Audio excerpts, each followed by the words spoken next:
Hello and welcome to my podcast. Do me a favor, subscribe to the John Keim Report wherever you get your podcasts. You're watching on YouTube, hit that like button, hit that subscribe button. You can find us there as part of Empire Media. That's AMPIRE.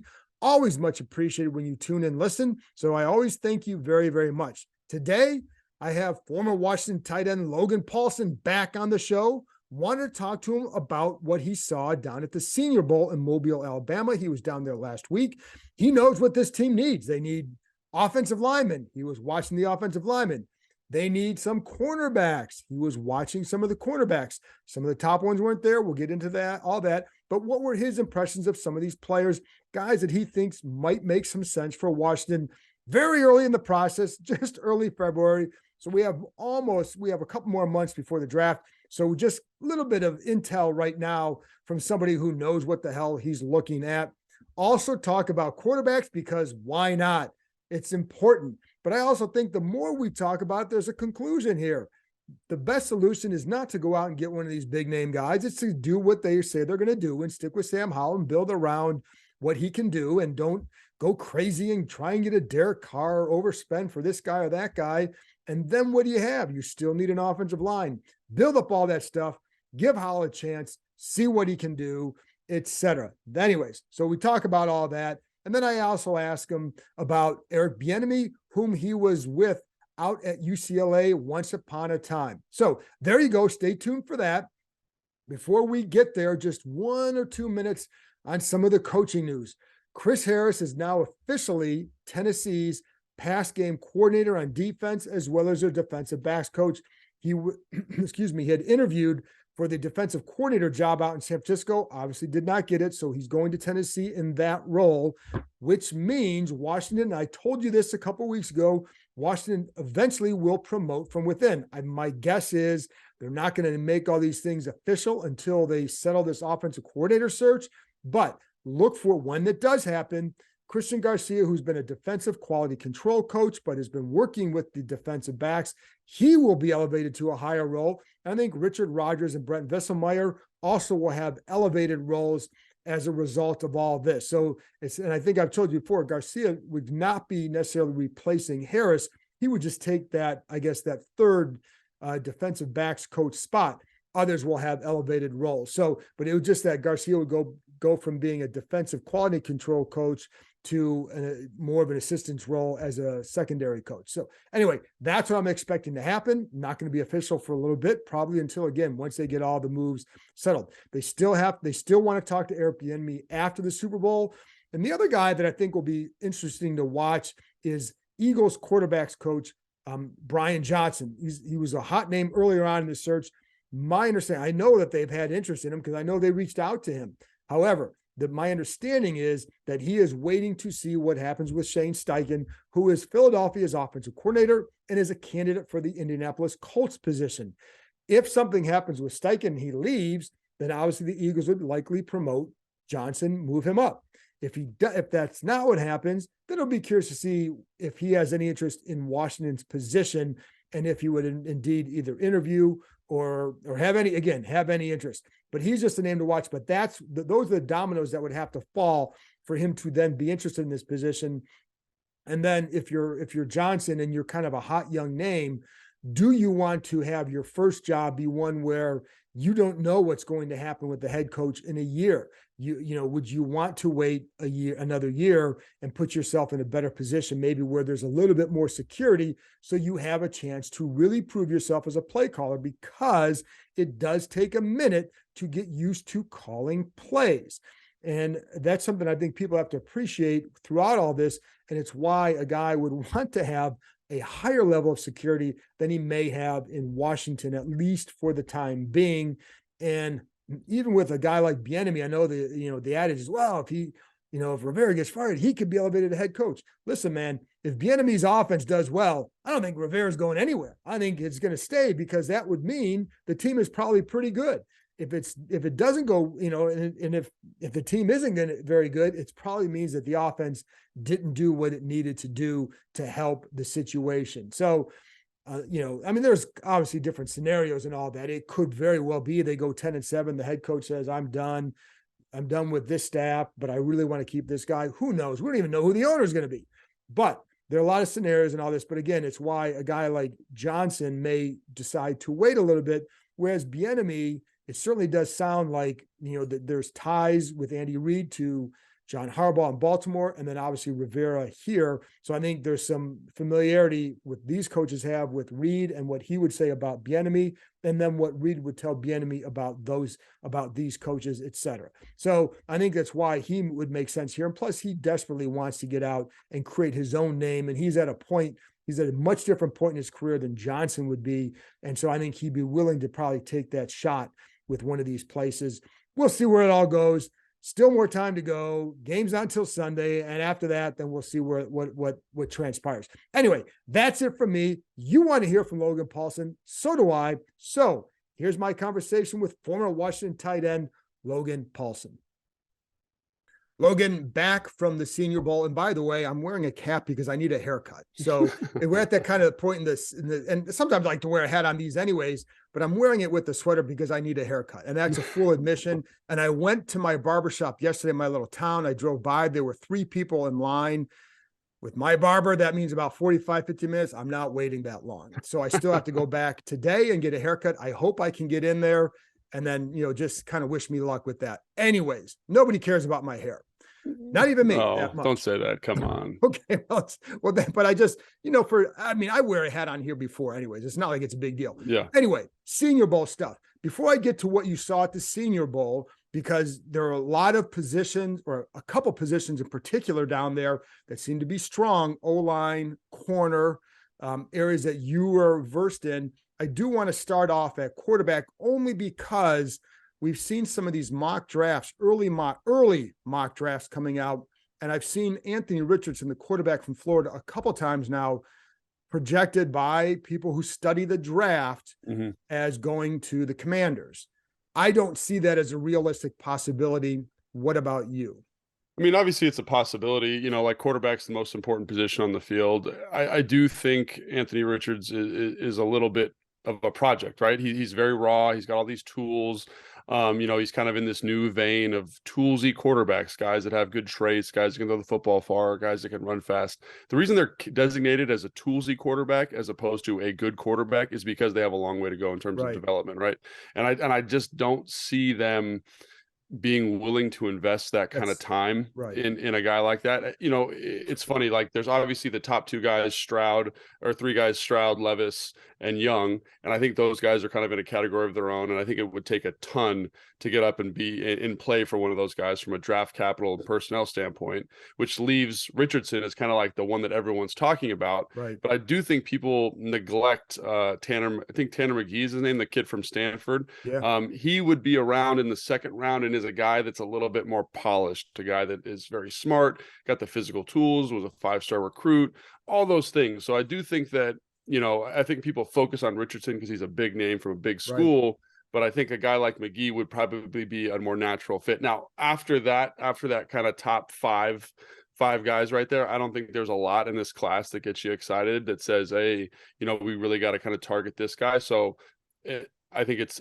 kind of McGee for this staff or bust, just because of where they're picking and because of the time constraint in terms of developing Richardson. Does that preclude them from doing that? Maybe someone on the staff falls in love with them and they say, we got to have him at 16. It's too good to pass up. That's entirely possible, but I just don't think it fits kind of with the draft vision that they had last year, which was a lot of 5th-year seniors, a lot of guys who'd played a lot of football, a lot of guys who were experienced, a lot of guys who could help you right now. So I don't see that. And I think, like these national pundits, they're like, oh, they need a quarterback. Right. Like, and they're kind of not totally invested in the kind of day-to-day stuff the way you are, or I am. Right. And I do think it's the it's the work it would take, I think, or the investment, I should say, because it is an investment. And when you have a staff that's going in there last year, they do like Sam Howell. And I think that point needs to keep getting emphasized. So I think you have to compare Howell to how where is Howell at versus where this player is at and where this player could get to and how long that would take. And so I think would, to me, preclude anything like that in that round. And, you're going to want to get somebody that can help you win right now. That's my thought on it. And again, we know that they like Sam Howell, but, are they 1,000% wedded to him? No, because they say he has to win the job. But they really like him and they're going to give him that opportunity. That's why when people are projecting him there, I'm like, I don't know that I would see that, because I think if they were in year one of the program here, yeah, maybe. But I think going into this year where you need contributors and you have other issues on the line in the defensive backfield, corner or back seven, needing some more players there, that it would be difficult to see them using a pick that high on a quarterback. The other funny thing, Logan, is there are quarterbacks who will be available that they were interested in last year. Derek Carr, Jimmy Garoppolo, even Aaron Rodgers. But I don't know that I see them swinging for a guy like that, because I think they know that they have a guy that maybe they like and they should build around. At least maybe not build around, but give him more and build out the roster rather than going that other way.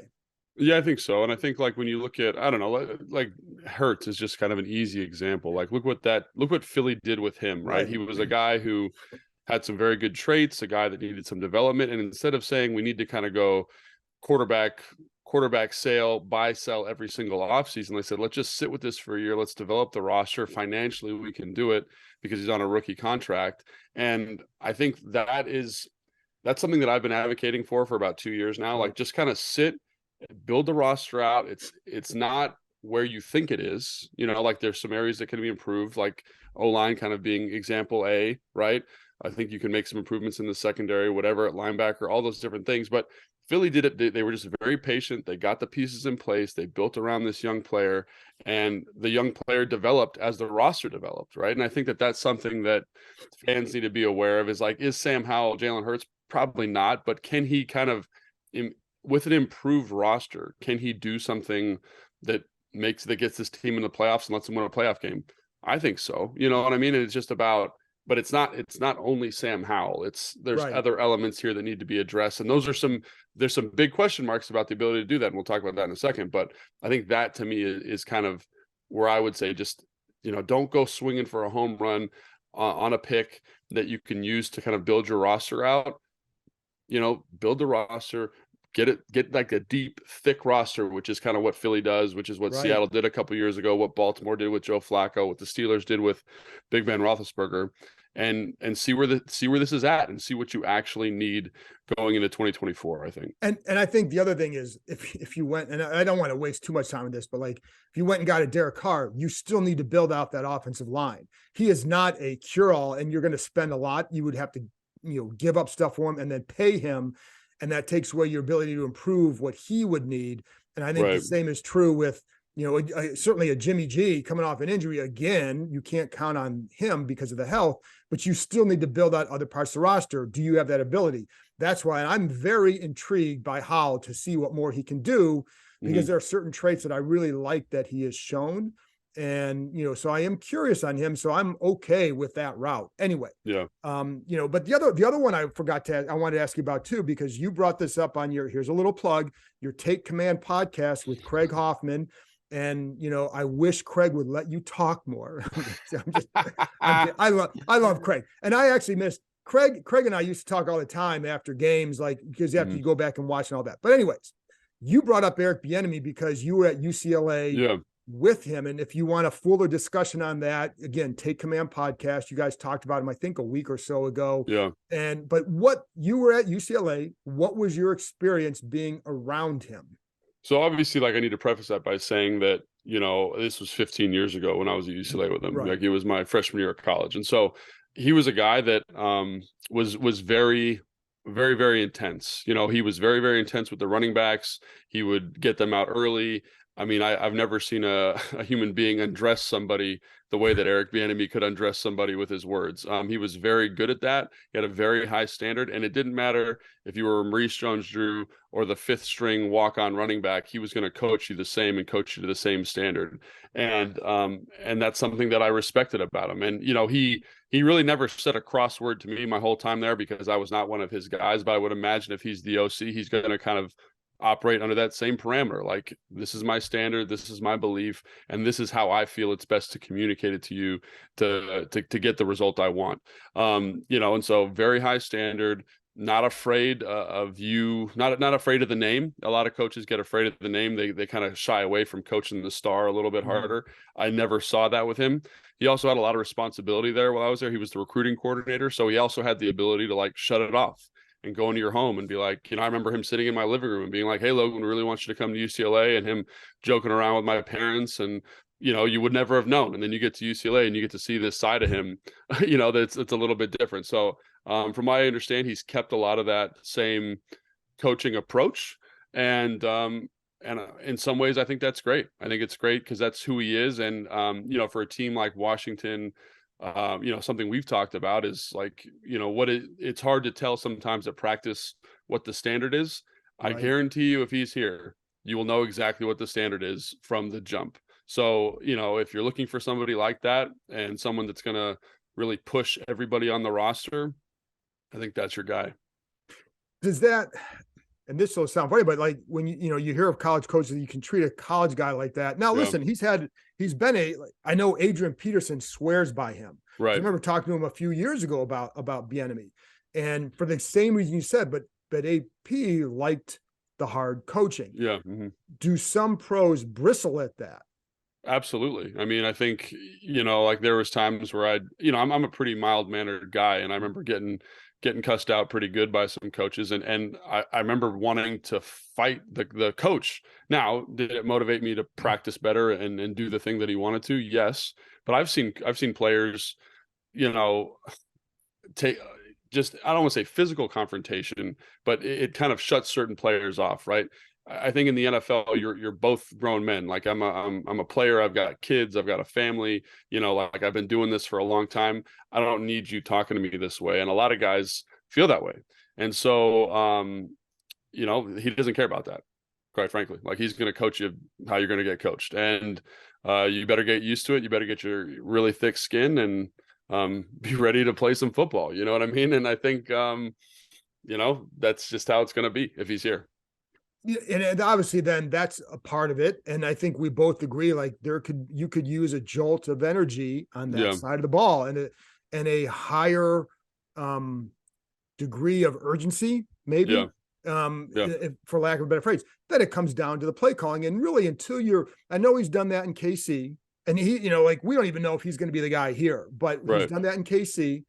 And we don't know how he'd be as a full-time guy, but you don't know about anybody until they're a full-time guy. And it's funny because I was talking to a coach from another team, a defensive coach from another team. We were talking about offense coordinators. He's like, there are very, very few that he felt understood how to call a game throughout the game after the first 15. And the one guy he brought up was Kyle Shanahan.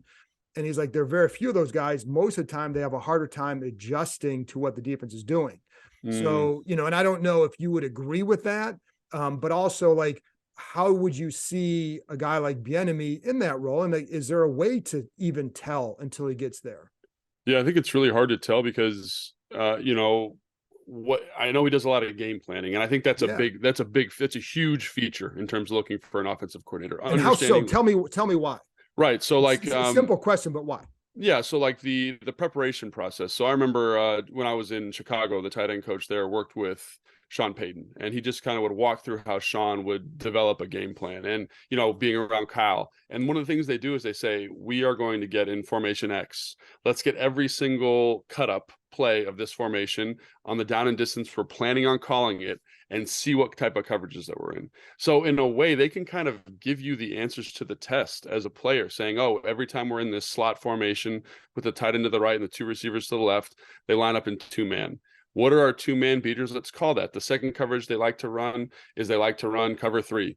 So let's make sure we have an answer versus two-man and cover three on this play. And let's start it off with a run if we want to. Let's run to one of these two plays.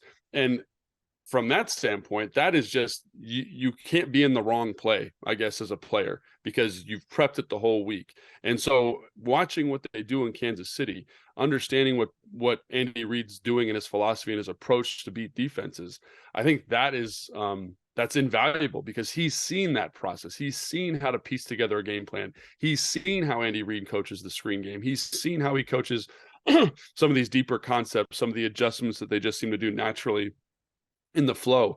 And I think that all that stuff is super valuable, because he's going to teach it to this very, very high standard. The next element of an OC is how do you call and sequence a game? And I think that becomes a little bit more challenging. That's the thing you're talking about, right? Is how you kind of get in the flow of the game, say that we're getting this adjustment. How do we kind of then respond to that adjustment while still keeping our offensive identity with the plays that we have in for the week?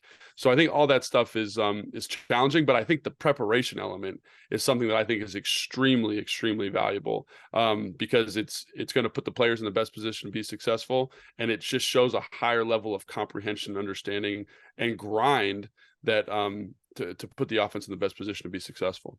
Okay, and I don't want to spend too much time on that because I want to talk to you about the Senior Bowl, and because that we know they need attack, we know they need an OC, we don't know if it's going to be a Bieniemy, and there'll be time to talk about him later if it is him after the Super Bowl. So let's go down the Senior Bowl, and what were some of your takeaways? Because again, this team needs offensive linemen, corners. We'll start there. What were some of your takeaways? So let's start with the offensive line. I think the offensive line group that was there was pretty good. And it was a group that I think should get you kind of excited, because I do think like there's Darnell Wright, and everyone's talking about him. He's the tackle from Tennessee. He's 6'6", 345 pounds. And he's got great feet for a man of that size. He's got great competitive juice. He's physical. And, prior to the Senior Bowl, he was kind of like the 60th player on like Mel Kiper's big board, right? Which is a pretty good barometer at this time of year. And so big board means that there's 60 players ahead of him. And usually, depending on how the draft falls, a 60th player will be available in the second round. Same thing with DeJuan Jones, right? He's the big right tackle at Ohio State. After this, I've already started seeing some like fan mock drafts kind of bumping those guys into the first round, which makes sense, because when I look at Darnell Wright, when I look at DeJuan Jones, when I look at those two guys specifically, they could start for a team today, right? They are starting caliber players that you could get in the second round. So I think I was kind of operating in terms of advising and thinking about the draft that that type of player would be there in the second round. Darnell Wright, DeJuan Jones, Matthew Bergeron's another guy that will probably for sure be there in the second round, the tackle from Syracuse. Jalen Duncan is another guy that I think is very, very skilled, but Matthew Bergeron, Jalen Duncan are kind of solidified in the second round. Those other two guys will probably bump into the first. So does that change your calculus in terms of selecting a player at 16? I think probably. It depends. It depends on how the show. A lot of process left, but I do think the Senior Bowl does a good job of allowing guys to show out and make themselves more money. And I think both those guys have shown out and made themselves more money. With regards to interior offensive line, let's talk about that real quick, because they could also go guard. I think obviously Osiris Torrance, the kid from Florida, I think kind of solidified himself as a top 20 pick. Steve Avili from TCU is a guy who did a really good job. Will probably be there in the second round if you're looking for a guard. Schmidt, the center from Minnesota, looked outstanding. I mean, he had a couple struggles in pass protection, but overall, I think he kind of checked all the boxes. I think he'll be a second round guy. Do you want to go that route? That seems like a high value for center, but he did play very, very well. And I think the important thing also is that all the offensive linemen did a pretty good job. I mean, obviously there's certain guys that struggled, but like Tyler Steen from Alabama is a guy that no one's talking about, but did a great job and could start at right tackle for this team. You know what I mean? And so I think there is good O-line depth in this class. And it's funny because I don't see like Darnell Wright, DeJuan Jones. I don't see a huge discrepancy between them and the top three guys in the draft. I know a lot of people probably would feel differently, but that to me bodes well if you're a Commander fan, because it shows that there's good depth, 6-7 guys deep in the draft for a guy who can come in and possibly start for you if you need to. Well, like a guy like Tyler Steen too, because there's some question about would he be better inside or outside? How did you after watching him? I mean, I thought it's funny because you're seeing, that's another advantage of the Senior Bowl is you're seeing these guys go up against kind of top level competition, and he played left tackle there. And I always thought it'd be a very natural transition for him to go to right tackle, because he did play a little bit of right tackle at Vanderbilt, I want to say, before he transferred to Alabama. And I felt like he held his own. I felt like he could move his feet. He could adjust really well. He had a good base and a good anchor. It's not the most conventional looking pass set, but I think, that it looked good. If you needed a guy to play right tackle, I think that would be a nice fit. Now you got to see more. You got to see how he tests. You got to see all that stuff. But I think it bodes well, quite frankly. And And you mentioned the cornerback class, and I think this is an interesting point. None of the top corners came to the Senior Bowl. Right. All of them are kind of these guys that you'd probably pick in the fourth-ish round. There was probably two guys that'll get up in the third, maybe second. Stevenson from Miami was there. He had a pretty good showing. Kyrie Blue from Stanford, I think, did a good job. His tape, you see the athlete on tape. You got to see a little bit more of the playmaker here at the Senior Bowl, and kind of, a guy cut loose a little bit. So there's that. But in terms of corners, you're looking at, I think, more of those top guys. The good thing about the top guys, in my opinion, though, is they go deep, right? You got Joey Porter Jr., you got Christian Gonzalez, you got Kylie Ringo. Cam Smith is a guy from South Carolina who probably will be there in the second round when you're picking. So again, deep O-line class, deep cornerback class. So if you need one of those guys, which Washington does, I think you're in a good spot. It's just about how you value kind of that first tier versus the second tier, and whether you think any of those first tier guys are going to slip to you when you're picking at 16. It's funny because even with the corners, the other guy who was there too, sounded like he had a good week, was Darius Rush from South Carolina. Yes, he did have a good week. And it's funny because like he was very solid in the man-to-man, like the one-on-one situations. I think the thing that was interesting about him was that his tape is just okay. He's kind of an okay athlete, I guess. So for him to come out at the Senior Bowl and kind of show out, I think bodes really well, and probably pushes him into that second round area, which I think is, again, good for Washington. But with all of the guys at the Senior Bowl, there are, I guess, like warts. I mean, even with the top guys, there are warts. There are things that you're questioning, things you say, how does this translate? But I do think that there were some good kind of depth pieces at the Senior Bowl. And then there were some developmental guys too that kind of showed you what they could be in the right situation. And I think that's always very valuable for the scouts and for the player to kind of get out there. One guy in specific is Julius, Brents from Kansas City, who's like this 6'4", 200-pound guy who kind of fits the mold of Washington. And I know a lot of people were kind of buzzing about after the first day. Now he cooled off, but you see those frames, you see the movement skills of a guy like that. You see it in person, you say, maybe that's something we can draft later on and then develop into kind of, a Benjamin St-Juste type player. It's funny with the corners too, because looking at the top class, it does seem very, like I've seen guys projected all over the place. Like yes. The kid from Illinois, Dan Witherspoon, whom I really like. He's really good. I've seen him projected late in the first. I've seen him projected top 10. Yeah. I've seen him projected to this team. So he's kind of all over, but like it feels like that corner group, because it is a deep group. I'm just guessing that there's not a lot of separation. So it's almost like this guy could go here, but he could also go way down here. Well, let's just take like Joey Porter and the kid from Illinois, for example. Like Joey Porter is a very specific type of corner. Joey Porter Jr., excuse me. Right. He's long. He's like 6'2.5". He's 215 pounds. He's a little slow-footed. He's good in press situations. He's good in like a cover 3 Seattle type corner. So a team that runs that type of coverage is going to value him a lot more. Witherspoon, is that his name, the kid from Illinois? He is dynamic to watch. He's fun. He's got great anticipatory skills. He's physical tackler. He's got good ball skills. He's competitive. I personally probably would say he's the second best guy to Christian Gonzalez, just because Christian Gonzalez is the best kind of mover of the class. I don't think Christian Gonzalez brings the same level of competitiveness.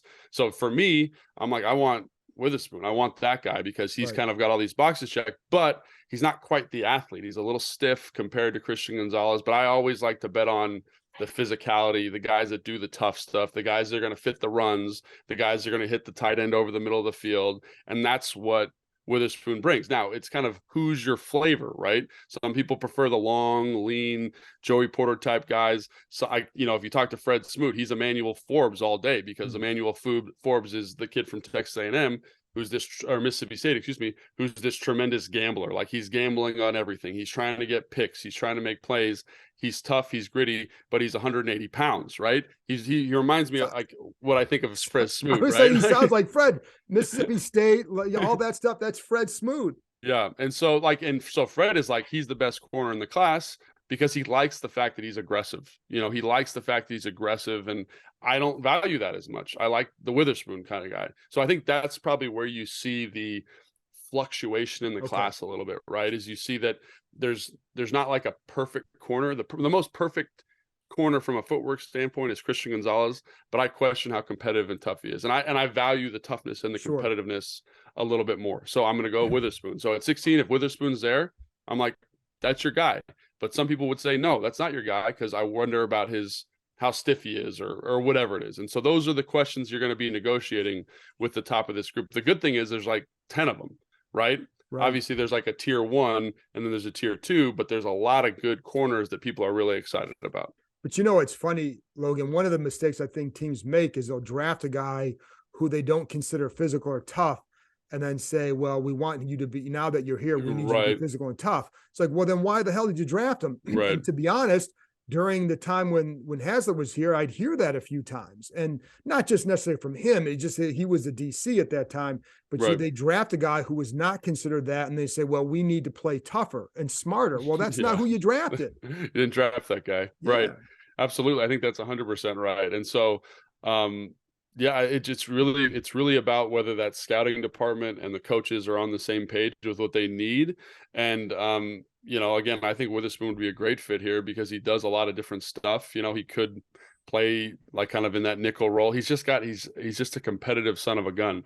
And I like that. He's a good tackler. He's tough. That's what he's competitive at the catch point, like all those things. But again, like Christian Gonzalez, I would probably guess that the league values him more because he's so smooth, right? He gets beat, he can recover, you know, and I think that's kind of more the way the position's going. So, and that, you know, and you know, for me, like, I'm only going off of what I watched during the season. I haven't studied anybody. It's just, that's a corner that I've just liked when I've watched him play.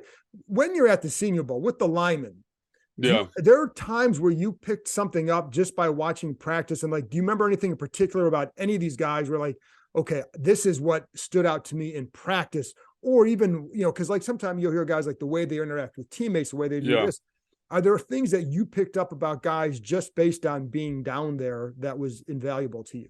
Yeah, so I think let's take DeJuan Jones. I know everyone, he's the kind of the flavor of the hour. But you know, one of the things that two stories with him. So one of the things is that you know, you worry about his foot speed against elite edge rushers because he's a big man. He's 6'8". I think he weighed in at 375. But you say, can his length, he has the longest arms ever measured at the Senior Bowl, can his length counteract his slow foot speed? And then you see him in pass rushing one-on-ones just lock up, you know, elite college prospects kind of one after another because they don't know how to negotiate his length. That would have been nice to see him a couple days in a row. But, you know, on day 2, for example, or day 3, when he came back out, you hear stories about him talking about what the rusher is going to present the tackle, which is really interesting, right? Because you kind of see him walking around. He's got a big gold chain on. He's got his sunglasses on. He's got a big old bucket hat. And you're like, you know, how dialed in is that guy? And then you hear stories about him kind of saying, oh, this is the kid from Notre Dame. He's going to give you speed to power. What is my set going to look like? And that shows a higher level of understanding and a little bit more, you know, a little bit more juice, you know? And so that to me is very, very valuable. Like that kind of story and seeing that kind of player there. You know, another guy is the kid from North Dakota State, Monch, who they said, hey, can you play guard? And he's like, yeah, I'll play guard. Hey, can you play center? He's never taken a center snap in his life. He just hops in and starts snapping the football. And that is the type of guy that I want on my team. He's super competitive. He's a good athlete. He's coachable, and he's willing to do what's best for the team. And then for him to just get out there with very little kind of center guard background in his lineage and just compete his face off, I think that is also something that kind of bodes well for that guy. And I've seen him getting mocked to Washington in the second round. I think that'd be great. I think he's an excellent football player. But to me, it feels a little redundant. Like you have Sam Cosmi already. You know, you're going to get Sam Cosmi. He is Sam Cosmi, like a hyper athletic, good mover guy who can bounce around the line. So, you know, but I think those types of stories are things that you can only glean from being at the Senior Bowl and getting that kind of information. Then also Ron Rivera was not there. Yeah. Issue or not? I don't think so. I mean, so I think while I was there, I didn't even know this was going on until I got back and talked to you. You know, people kind of being upset about him not being there. I think there was one head coach there while I was there. I think it was Mike Tomlin. I think he was there for 2 days and then left. You know, there are defensive coordinators there. There's GMs there. There's regional scouts there. And I've had conversations with coaches about the Senior Bowl specifically, and one of the things that comes up is like, it's all on film. So if I have any questions about a guy, I can watch the practice on film. And I've talked with coaches that I have a lot of respect for who say I prefer to watch it on film because it's all through the same lens. I'm not seeing some guy in person and then watching some other guy on film. I'm getting to see every single person through the same lens. And the guy that told me that is someone I have the utmost respect for. And so I'm saying, that's fine, right? You have the GM there, like for Washington, Marty's there, Jack's there, Zampese's down there. Like, how many guys do you want down there to kind of flesh out your evaluation? I'm sure the whole scouting department for Washington was down there the last 2 days for the second practice. So they're all there, and it's not Ron's job as the head coach to kind of be there and make these evaluations. It's to kind of get the people that are going to help him make that decision down there so they can evaluate and give their input. And then if Ron needs to kind of get more information, that's what the combine's for. That's what the pro day visits are for. So it's not a big deal to me. Like, there's enough guys representing Washington down there. There was one head coach down there while I was there, and I'm sure that's Mike Tomlin's preference. And all these other coaches have different preferences. So I think that's always important to kind of keep in mind and keep in perspective. And I think those pro days, when you're looking, especially at some of the high picks, I know the weight he puts on that, the value puts on that. Yeah. And watching guys, when you're watching all the same prospects from one school and you're all there in the same spot, that you can do that with, especially when it's guys like Dotson and the first round picks last year, which is where he seems to like to have his.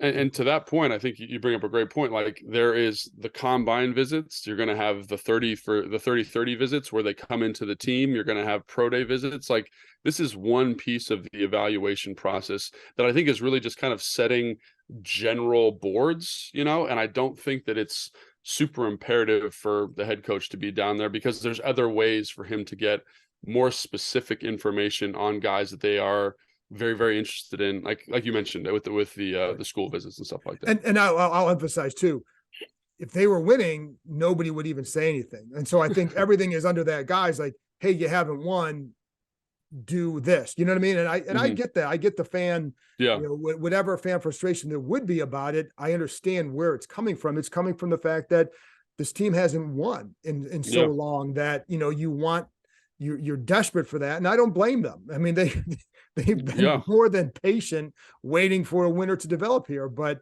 the better Sam Howell plays, the better off this staff is going to look, right? Yeah, absolutely. I mean, like, winning games cures all ails, but I just think it's important for fans to kind of get a little peek behind the curtain, right? And say that it's head coaches don't go to these things usually, right? Like last year when I went to the combine, a lot of head coaches that I have a ton of respect for weren't there. They sent other people to represent the organization there. And so I think that's always just important for fans to kind of get a feel for how the league normally does it, and that this information that they glean from the Senior Bowl is on his iPad probably today, and he can watch anybody he wants, all the one-on-ones, and he's not wasting, I don't want to say wasting time, but going to Mobile, Alabama is a little bit of a hike. So maybe he can, be more, fill his day in a different way as opposed to being on a plane to Mobile. Well, I think some of it too is he was out the golf tournament, but he also interviewed Anthony Lynn out there, visited his dad. He had, there's a lot of things. And I talked about this. We don't need to go into that. I talked about a previous podcast. Last thing then, after being down there, do you change how you would like the direction they should go at 16, knowing the depth at these positions? Yeah, I think the thing that I've been kicking around, because you asked me to come on the podcast when I was down there, and the thing that is really digging at me a little bit is, did those two tackles, Smith and Jones, did they play themselves into the first round? And if they did, does that would affect my calculus at 16? Because I think that those guys are special players that can come in and start right now and can kind of be 10, 12-year starters for you, given good coaching and given the right scheme. And I was kind of operating under the assumption that they would be there in the second round. So now do you say we have to go corner, we have to go tackle at 16? Broderick Jones, the kid from Georgia, probably is the right fit there, because the cornerback class seems to have a little bit longer legs into the second round at this point. So, I was talking to you before. It was corner then tackle. Now, because of the kind of shift and because of how those guys may have elevated themselves, maybe it goes the other way. Still a lot of process to go through, but I think that's something that I'm thinking about hard. Like, is this increase in value for that position just because of the Senior Bowl hype, and will it kind of normalize here over the next couple of weeks, or are those guys legitimately first round prospects? Because if that's the case, then you're stuck with, Matthew Bergeron, a Steen, one of those guys who are good football players, but they're not the same caliber as those other two guys I just mentioned. Logan, you're the best. Tell people where they can find you. Yeah, Instagram, Logan_Paulsen82. Breakdowns, I got some Senior Bowl content coming up on there. Obviously, the Command Center stuff which is on YouTube, the Washington Commanders YouTube page, and on NBC Sports Washington. And I think those are all the big ones so far. Take Command podcast. That's right, Take Command podcast. Hoffman would be very upset if you did not mention that. Yeah, thanks, John. Keep me out of trouble. Appreciate it. Logan, thanks a lot, man. I appreciate it, John.